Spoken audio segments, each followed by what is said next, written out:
Hi viewers, నేను మీ doctor ఎంజెడి Askari ఎండి యునాని. నా practice వచ్చేసి హైదరాబాద్లో ఉంటుందండి. ప్రీకమ్ అంటే ఏంటి? మన అంగం వెనుక భాగంలో రెండు చిన్నటి గ్రంథులు ఉంటాయి, గ్లాండ్స్, కాపర్ గ్లాండ్స్ అండి. దాని సీక్రెషనే ఎక్సెస్ అయినప్పుడు, అమ్మాయితో మాట్లాడినప్పుడు, లేదా అమ్మాయి గురించి ఊహించినప్పుడు, లేకుంటే ఏదైనా పోర్న్ వీడియో చూసినప్పుడు, సెక్స్ ఆలోచనలు వచ్చినప్పుడు, లేదా పార్ట్నర్ పక్కనే కూర్చున్నప్పుడు 2-3 చుక్కలు వీర్యం బయటికి వచ్చేయటము, దానికే ప్రీ ఎజాకులేట్ కూడా అంటారండి. ఈ మధ్యకాలంలో చాలామంది, సార్ నేను ఫోన్లో మా గర్ల్ ఫ్రెండ్తో మాట్లాడుతుంటే అండర్వేర్లో 2-3 చుక్కలు వీర్యం పోతుంది సార్. ఈ సమస్య రోజు రోజు పెరిగిపోతూనే ఉంది. ఈ సమస్య ఎందుకు వస్తుందంటే, హస్తప్రయోగం చేసే వాళ్ళలో, బూతు సినిమాలు చూసే వాళ్ళలో ఈ సమస్య ఉంటుంది. సెన్సిటివ్ పెన్నిస్ అనే సమస్య కూడా ఉంటుంది. Precum, sensitive పెన్నిస్, pre mature ejaculation, ఈ 3 నైట్ ఫాల్స్, 4 అన్నదమ్ములు లాంటివి పక్క పక్కనే ఉంటాయి. ఇవన్నీ హస్తప్రయోగం చేసులకు ప్రకృతి ఇచ్చే బిరుదు. ఇది రివార్డ్. ఎవడు హస్తప్రయోగం చేస్తాడో దీంట్లో చెప్పాను కదా, ప్రీకమ్ అనే సమస్య ఉంటుంది, లేదా సెన్సిటివ్ అనే సమస్య ఉంటుంది, లేదా వాడికి ప్రీమ్యాచ్యూర్ ఎజాకులేషన్ సమస్య ఉంటుంది, లేదా నైట్ ఫాల్స్ ఎక్కువ ఉంటాయి. ఈ 4 మగాడికి పట్టిన చెదలు. ఒక కట్టెకు చెదలు ఎలా తినేస్తుంటుంది, 4 ఉన్నా, ఏది ఉన్నా కూడా, ఒక్కటి ఉన్నా కూడా మగాడికి మగతనం తగ్గుతూ పోతుంది. నైట్ ఫాల్, ధాస్ సిండ్రోమ్ అంటారు దీనికి. కొందరికి ఇంకోటి ఏంటంటే యూరిన్ ద్వారా వీర్యం పోతుంది, దానికి స్పెర్మేచ్యూరియా, 5వ దానికి తోడు. ఇంకోటి ఉంటుందండి, మలం కూసినప్పుడు ముక్కినప్పుడు అని ముక్కుతాం కదా, అప్పుడు వీర్యం 2 చుక్కలు బయటకు వస్తుంటుంది, దానికి యునాని రిఖతెమని అంటుంది. 5-6 ఈ చిన్న చిన్న వ్యాధులు ఉంటాయి, కానీ మగతనానికి చెదలు తినేస్తాయి.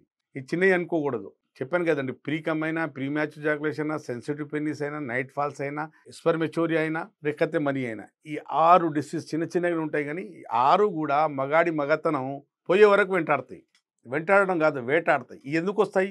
బూతు సినిమాలు చూడటం వల్ల, బొర్ల బండుకొని అంగానికి బెడ్తో రాపిడి చేసి భావి ప్రాప్తి పొందటం వల్ల, లేదా హస్తప్రయోగం చేయటం వల్ల, లేకుంటే అస్తమానం న్యూట్ కాల్స్, ఈ మధ్యకాలం న్యూట్ కాల్స్ ఎక్కువైపోయినాయి. దానివల్ల మనం ప్రకృతికి భిన్నంగా వెళ్ళినప్పుడు ఇట్లాంటి అనర్థాలు మన బాడీలో చేంజెస్ వస్తుంటాయి. నేచురల్గా భార్య దగ్గరికి వెళ్ళి సెక్స్ చేసి వెళ్ళిపోతాం మనం. అలా కాకుండా వీళ్ళు సెక్స్ అనుభవించరు, సెక్స్కి ఊహించుకుంటుంటారు. సెక్స్ ఊహించుకోవడం, లేదా పోర్న్ వీడియో చూస్తూ ఉండటం, దానివల్ల ఏమవుతుందంటే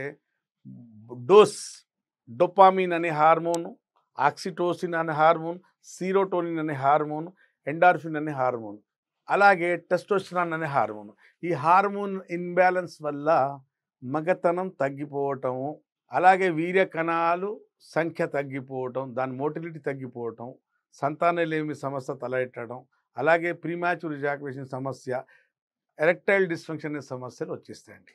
బూత్ సినిమాలు చూసే వాళ్ళలో, తరచుగా హస్తప్రయోగం చేసే వాళ్ళలో, బెడ్ మీద బోర్ల పండుకొని అంగానికి బెడ్తో రాపిడి చేసి భావి ప్రాప్తి పొందే వాళ్ళలో ప్రోన్ మాస్టర్బేషన్ అంటే దాని సైడ్ ఎఫెక్ట్ ఏంటంటే, చెప్పాను కదండి, ప్రీమ్యాచ్యూర్ ఎజాకులేషన్, ఎరెక్టైల్ డిస్ఫంక్షన్, సంతానం లేమి సమస్య రావటం, సెక్స్లో కాన్ఫిడెన్స్ తగ్గిపోవటం, పర్ఫార్మెన్స్ యాంగ్జైటీ రావటం. విన్నారు కదండి, ఇట్లాంటి సైడ్ ఎఫెక్ట్ వచ్చేస్తాయండి. మీలో ఎవరికైనా ఇట్లాంటి అలవాటు, దురలవాటు, చెడు వ్యసనాలు ఉండి ఉంటే, మీరు ఇట్లాంటి సమస్యలు ఎదుర్కొంటున్న వాళ్ళు ఉండి ఉంటే నాకు సంప్రదించండి. ఈ సమస్యతో మీరు యునాని మందులతో, యునాని వైద్యంతో, ఏ సైడ్ ఎఫెక్ట్ లేకుండా ఈ సమస్యలతో మీరు శాశ్వతంగా బయటపడవచ్చు. ఏ సర్జరీ లేకుండా, ఏ పథ్యం లేకుండా, అది కూడా శాశ్వతంగా. ఇవాళ ట్యాబ్లెట్ వేసుకుంటే మగతనం వస్తుంది అంటే అంగం స్తంభిస్తుంది, రేపు తినకపోతే, ట్యాబ్లెట్ వేసుకోకపోతే అంగం స్తంభించేదనేది కాదు. ఒకసారి ఒక డ్యూరేషన్ మందులు వాడుకుంటే శాశ్వతంగా మీరు ఈ సమస్యతో బయటపడచ్చు. ఇది వ్యాగ్ర కాదండి. ఇవాళ తింటే, ఇవాళ అంగం మనం ట్యాబ్లెట్ వేసుకుంటే అంగం స్తంభిస్తుంది, లేకపోతే లేదని కాదు. యునాని మందులు కొన్ని రోజులు వాడుకుంటే శాశ్వతంగా ఈ సమస్యతో మీరు బయటపడచ్చు. అంగస్తంభన సమస్య అయినా, ప్రీమ్యాచ్యూర్ ఎజాకులేషన్ అయినా, సెన్సిటివ్ పెన్నిస్ అయినా, ప్రీకమ్ అయినా, సంతానం లేమి సమస్య అయినా, అంగం పాడైపోయినా, సైజ్ పాడైపోయినా, సుఖవ్యాధులు కూడా ఈ సమస్యలతో బయటపడవచ్చు. విన్నారు కదండి. మీలో ఎవరికి ఇట్లాంటి సమస్య ఉంటే నాకు సంప్రదించండి. వరల్డ్ వైడ్లో ఎక్కడ ఉంటే మీరు పెయిడ్ కన్సల్టేషన్ తీసుకుని నాతో మాట్లాడవచ్చు. దగ్గరలో ఉంటే నేరుగా కలిసి నాతో ట్రీట్మెంట్ తీసుకోవచ్చు. అప్పటి వరకు సెలవు.